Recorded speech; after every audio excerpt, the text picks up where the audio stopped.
Hello people of YouTube, it's I once again the Great James, and welcome back to Fantasy Archetype Reviews. So much for every 2 weeks, eh guys? What can I say? It's not just 2 weeks. Here's the thing about this archetype. This archetype has been sitting in my backlog for almost 3 months. Yeah, I'm a procrastinating motherfucker. So yeah, this archetype is given to us by Jack Holfer. And, well, this archetype is known as the Star Sign Warrior archetype. Sort of like, as I consider it, a pseudo-series or sub-archetype to, like, Constellars or, what was the other one? Stellar Knights. It's, well, okay, not a sub-archetype, but on the idea of. So, you know, that's it. Yeah. That's just how I put it up personally. Like, that wasn't the intention. It was just something that Jack decided to make. But that's just how I see it, you know? So, yeah. This is all fantasy archetype support, all that jazz, the usual intro, and, well, yeah. But then, since this is all doing with star signs, which is aka constellations, aka horoscopes, I was really going to do this in order of, like, month and all that jazz. But then I wrote it out of order, knew I was going to miss one, considering I wrote out of order, so I figured, fuck it. So we're starting with December. I'll add little tidbits along the way. So we're starting with Star Sign Warrior Capricorn. Capricorn is December 22nd to January 19th. It is a Beast Warrior effect monster, 4 stars, Earth attribute, with 1800 attack and 1200 defense. Its effect reads, when this monster is summoned, destroy 1 card on the field. Straight, simple, to the point. Problems already. If you start with this thing, turn around, summon it, it's destroying itself. It's Zaborg the Thunder Monarch all over again. Except you don't have to tribute a monster for it, but you know what I mean. Oy. So many people have fucked themselves over with Zaborg. It's almost a meme at this point. Yes, you can destroy any card in the field. So if you go Seg and you have a wide variety of tributes, you can even pop spells and traps. This thing could be MST or tribute to the Dune without the discard cost. So it's still worth running. Just it's one of those things, you know, just like, I summon Capricorn and it blows itself up. Well, fuck. Although that would be useful for Mechlord Emperors, although that would require you to run Mechlord Emperors, in which case you have your own kinds of problems. But yeah, Capricorn's a 3F. It's just a safe monster. Well, not safe because it blows itself up, but you know what I mean. Next one. Star Sign Warrior Aquarius. Aquarius is January 20th to February 18th, and if I fuck up any of these, well, bite me. Is a level 3 water attribute Aqua Tuner monster with 900 attack and 1600 defense. Its effect reads, you can special summon this card from your hand if you control a face-up Star Sign Warrior monster. Short, simple, to the point, but it's an easy setup for a Synchro monster. Quite, not much to it really. You're not going to set this thing on the field. You're just going to summon something like, I don't know, Capricorn. It's going to blow itself up, and then you special summon Aquarius. Oh wait, Capricorn blew itself up. Fuck. Oy. Hey, either way though, I am very professional. Either way though, still a very strong tuner monster. Run 2 to 3 of it, depending on your preference, considering all you need is its own archetype on the field. So yeah. Next up, Star Sign Warrior Pisces. There we go. Water attribute level 2 fish effect monster with 900 attack and 500 defense. Pisces is the month of February 19th to March 20th. See, we're off to a good start with this. I'm already lost. Its effect reads, once per turn you can special summon 1 Star Sign Warrior Pisces from your deck. You can only use this effect once per turn. I assume that's meant to be a hard once per turn, considering it says once per turn at the beginning of it, and then it adds another once per turn, so it's really once per turn. We wanted to remind you that it was once per turn, because you know you just kind of read using into a zone, auto zone. I know that's supposed to mean like a hard once per turn, but usually whenever they say a hard once per turn, they just say you can only use the effect of Star Sign Warrior Pisces once per turn. But that, you know, fan-made, all that jazz. We don't have time for that shit, we're lazy fucks. But yeah, Pisces, that's just to make sure you can't like Pisces into Pisces into Pisces into another monster, most likely Aquarius, and have an instant Trish.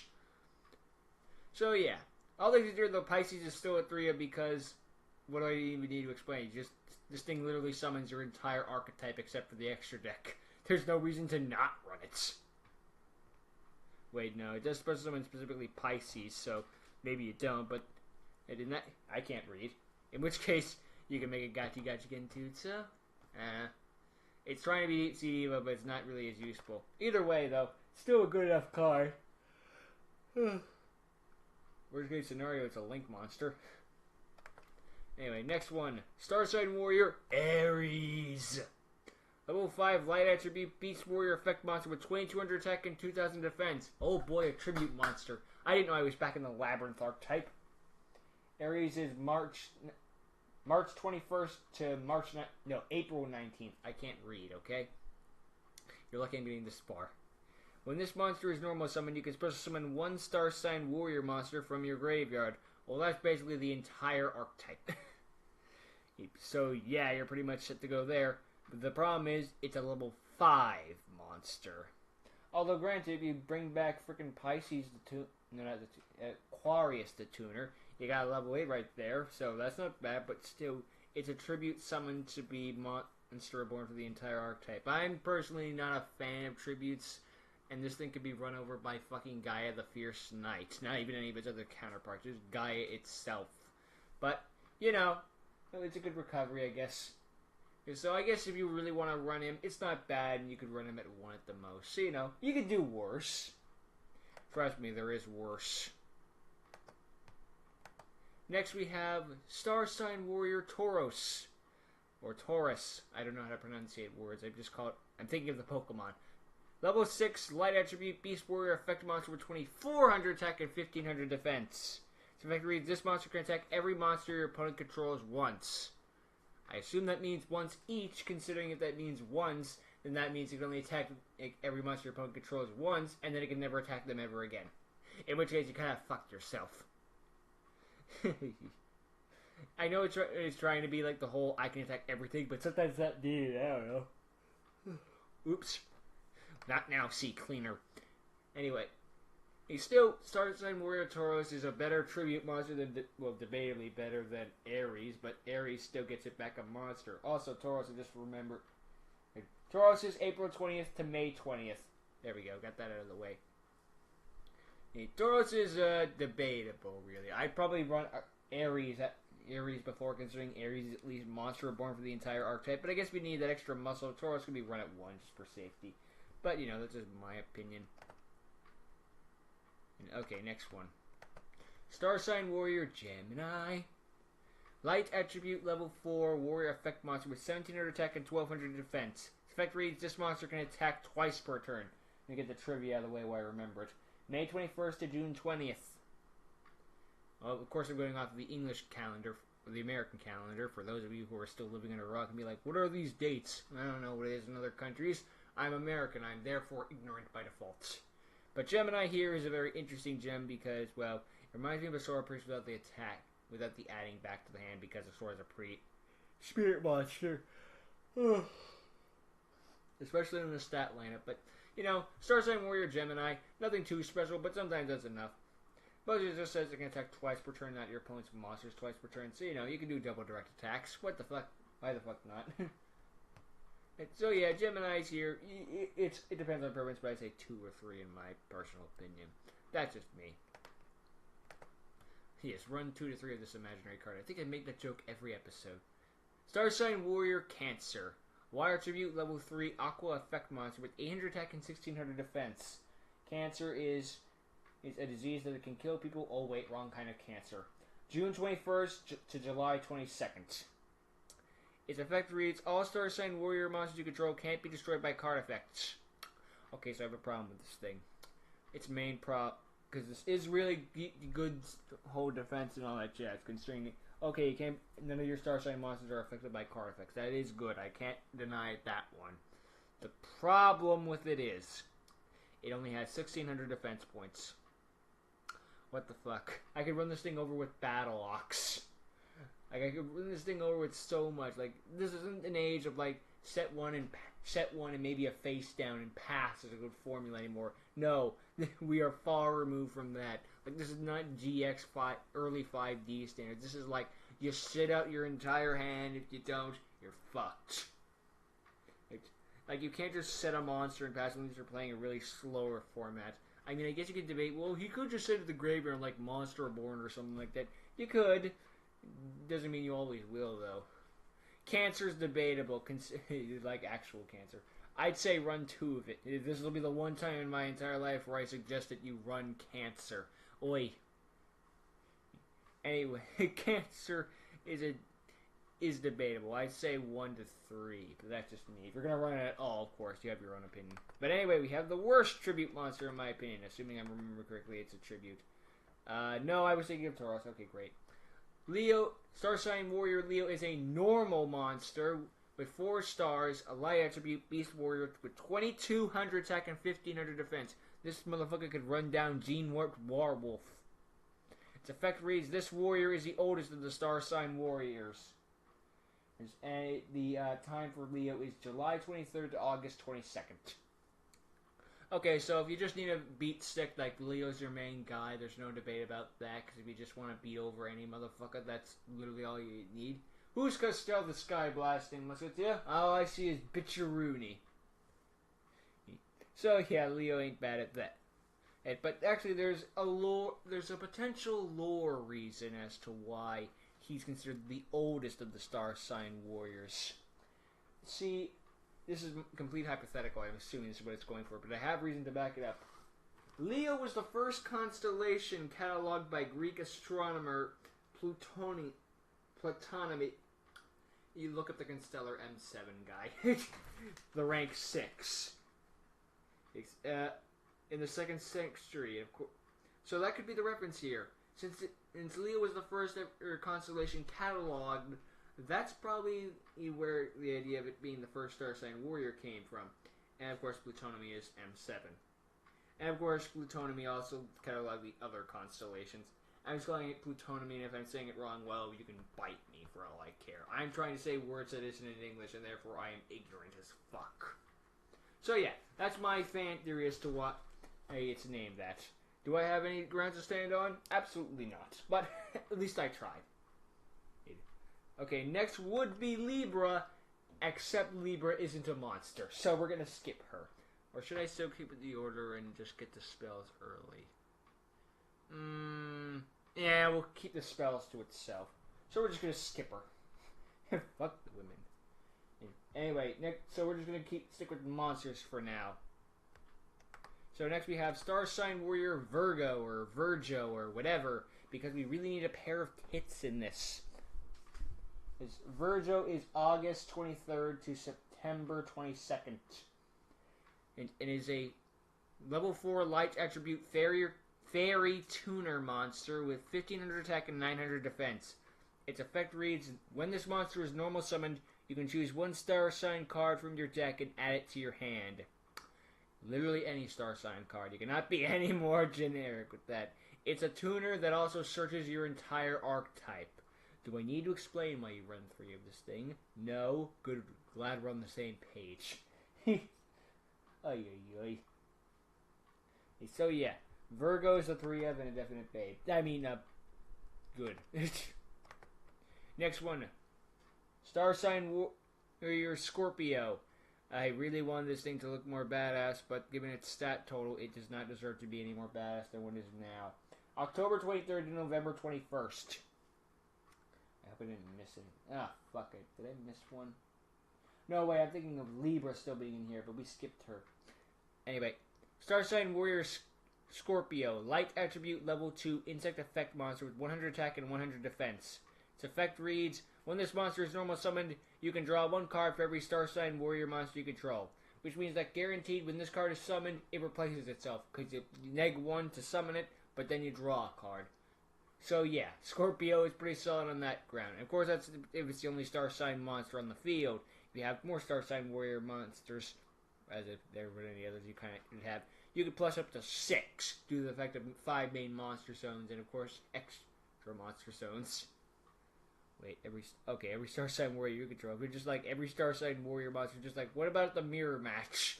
You're like, Scorpio plus 12. Okay, that sounds fair and balanced, right, guys? So yeah, Scorpio's debatable. It has the fucking standards of a freaking poison draw frog of like 100 attack and defense. But you know, you got that many pluses, you need a couple hindrances. So yeah, pick your poison on that one. Anyway, next one. Star Sign Warrior Sagittarius. Not gonna lie, this is my personal horoscope, zodiac sign, all that jazz. So since I decided to go with Sagittarius, I went for the manliest thing possible. A centaur. I'd never claimed to be smart. I tried. Hey. Oh well, we need more tits than this clearly anyway, so might as well. Sagittarius is a light attribute level 4 Beast Warrior effect monster with 1700 attack and 1200 defense. Its effect reads, all-star sign warrior monster you control gain 600 attack. That is a permanent power boost, however, it's not one of those whole for everyone you control, although if that were the case, that would be a little ridiculous. Sagittarius comes in the field as basically solidarity for the entire archetype, so, you know, for that, it's not bad. It does what it needs to do, although it's not going to help the boss monsters of this deck, but a lot of these cards wouldn't, but we'll get to that when we get to the extra deck. So yeah, I would of course run 3 of Sagittarius, but that's because it's my Zodiac sign, so I'm biased. But yeah, well, that's not a bad monster to end it out on. Of course, I'm biased because, again, my Zodiac sign. But now, we can move on to the spells.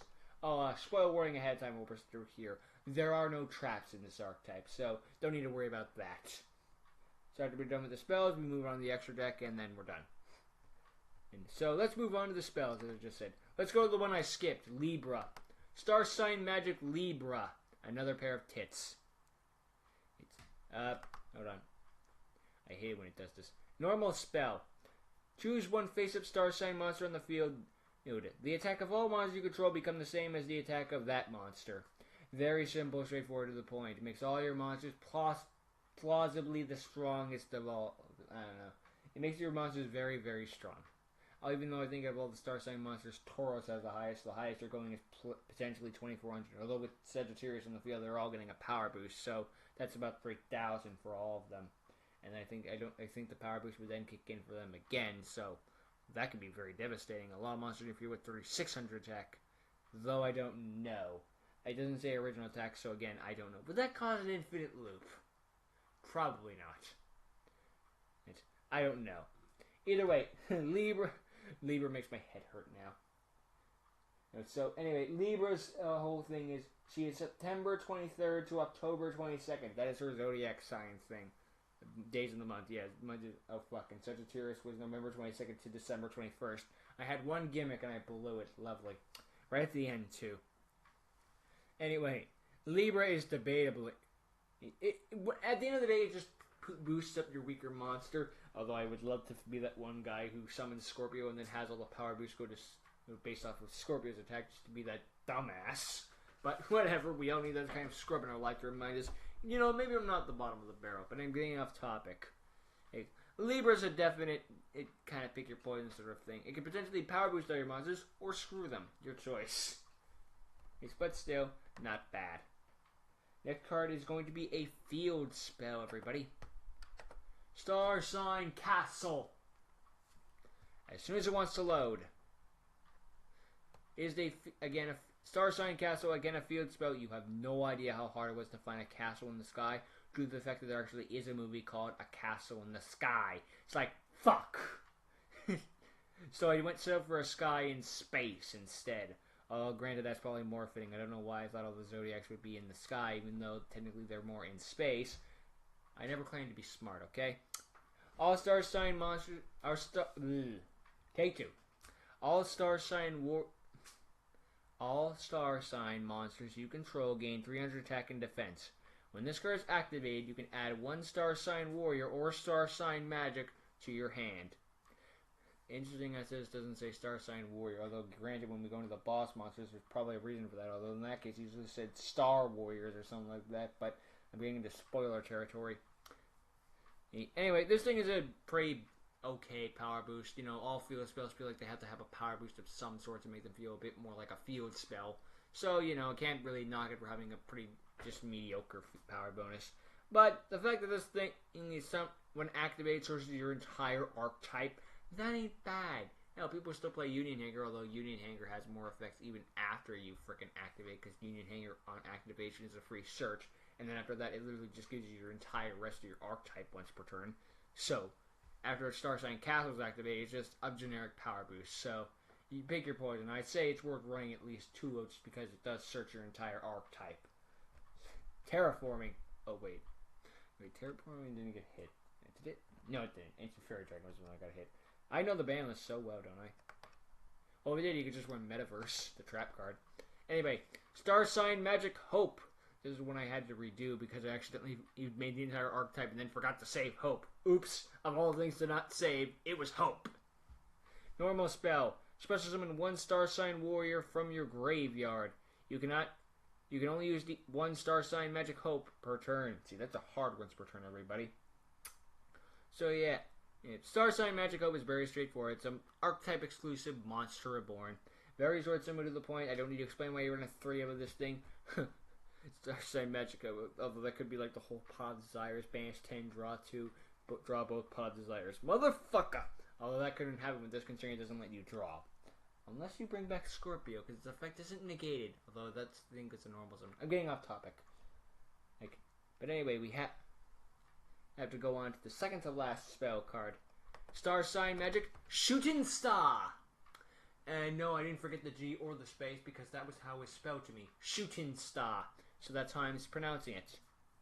You can draw 2 cards, then discard 1. Graceful Charity, but with minus the whole +1 and then minus another, but you know what I mean. If you control 3 or more Star Sign Warrior monsters, you don't have to discard a card. Not bad. You can only use 1 Star Sign Magic Shooting Star per turn. So not bad. This thing's a basic, like, watered down Graceful Charity, given the fact that it's, instead of draw 3, discard 2, it's draw 2, discard 1. But if you have 3 or more Star Sign Warrior monsters, don't discard that card. It's Pot of Greed. So, you know, not bad. I don't think I need to explain why you run potentially 2 to 3 of this thing. Your choice at the end of the day. But now we have the last magic card, and that is, don't judge me, I'm sterile. Wait, what? Shut up.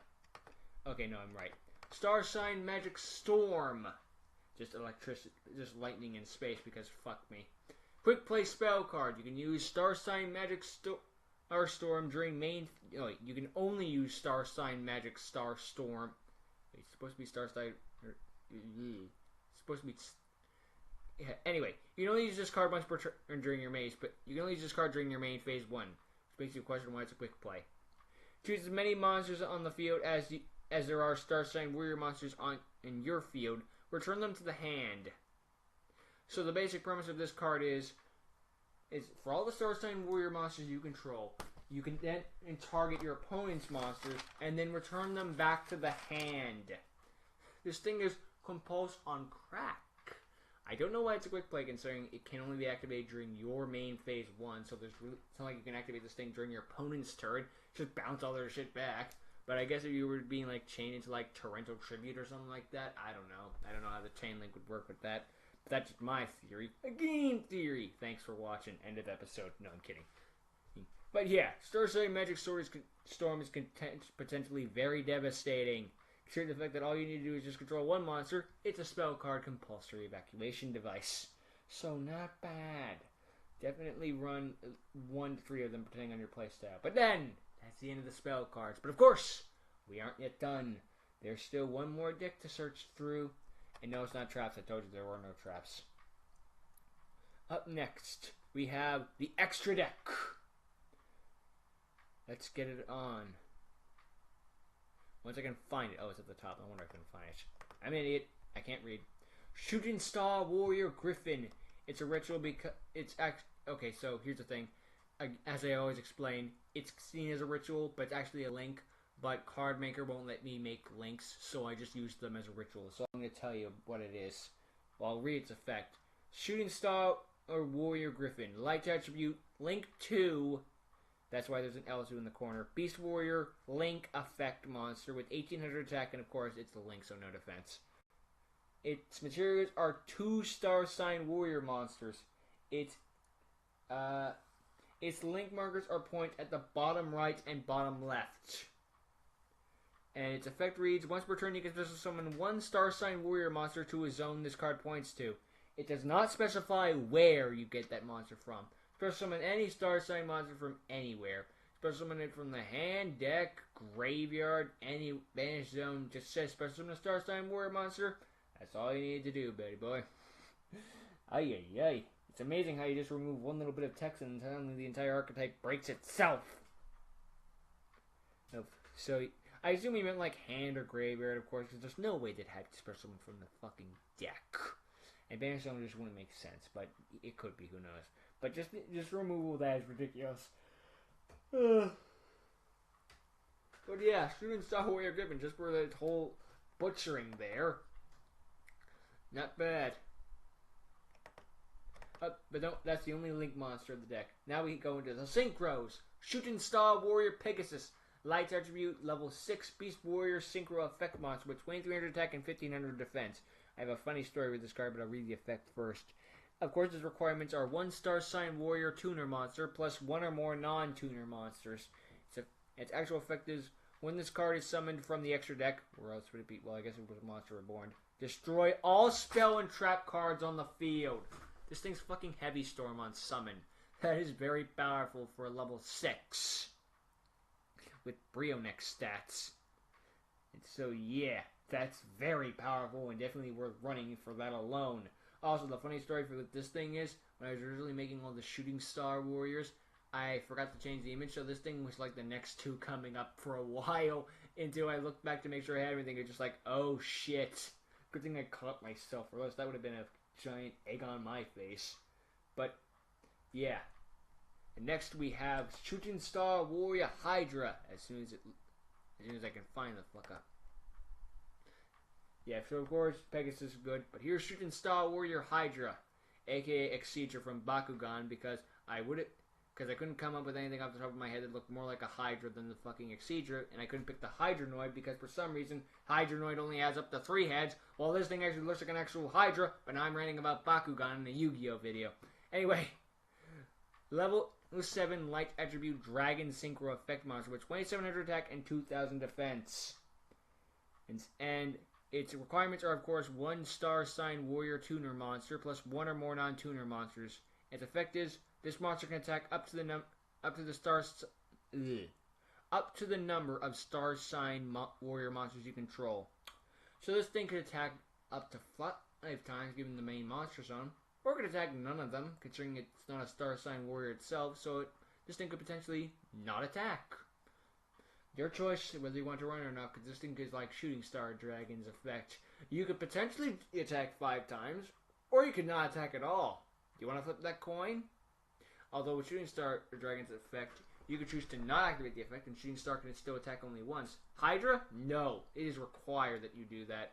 So yeah, pick your poison on that one. But finally, we have the boss monster of the archetype. And it is, of course, as all archetypes end with, because they have to, Battling Boxers probably will too, Shooting Star Warrior Dragon. A level 8 Light Attribute Warrior Synchro Effect Monster with 3000 attack and 2500 defense. Blue Eyes stats. Yes, our Shooting Star Warrior Dragon is a warrior type. Bite me. It does make a little bit of sense, and heck, if Brionex can go around saying it's a Dragon of the Ice Barrier when it's a Sea Serpent, I think Warrior Dragon here can get away with saying it's a warrior. But anyway, let's see what this card does. Well, its requirements are, of course, 1 Star Sign Warrior Tuner monster plus 1 or more Star Sign Warrior monsters, so they have to be archetype exclusive, everyone. Its effect reads, this monster can't be attributed. No Kaijus! Once per turn, you can shuffle 3 Star Sign cards from your graveyard into your deck. Any Star Sign cards. It could be the Warriors, it could be the spells, it doesn't matter. Just has to be a Star Sign card. Then you can first summon 1 Shooting Star Warrior from your extra deck. I assume that's ignoring the summoning condition, considering that's the only way you can do it. But geez Louise, this thing fucking says, okay, I'm going to be basically Pot of Avarice for your archetype if you're running low on cards. And then in return, you get a free Synchro. Or Link, your choice. Well, actually, that's technically illegal considering the fact that if this thing's in the extra monster zone, they can't summon that thing, considering it's coming from the extra deck. Shit. Well, I assume that this card's effect, of course, is going to round that ruling. So, you know, we'll pretend it has the ruling that says, pretend it didn't come from the extra deck or something like that. Like, you should just remove the whole from the extra deck part or something like that. Like, or I don't know, this special summon is not, it is a synchro summon or something like that. But, you know, it's funny how you just introduce the concept of an extra monster zone and suddenly a fuck ton of archetypes just die on their face. Even the fan-made ones. But whatever. Oh, then again, this thing was 2 months old. Then again, Links have almost been around for a year now. Christ. But yeah, Shooting Star Warrior Dragon goes out with a fucking bang. It is only hindered by the extra monster zone, theoretically, assumingly. Of course, you'd assume you get around that ruling, but hey, you finally finished the Starstein Warrior archetype, and I can finally put this frickin' thing behind me at long last, as I did not want. I'm sorry, Ejek Hofer, excuse me, that it took so goddamn long to make, but hey, it's done. You got your archetype. We're all even happy here. So thank you all again for watching. If you have your own little if you have your own fantasy archetypes, please let me know in the comments below, and I'll even maybe feature you on the show. Until then, this is the Great James signing off. Bye.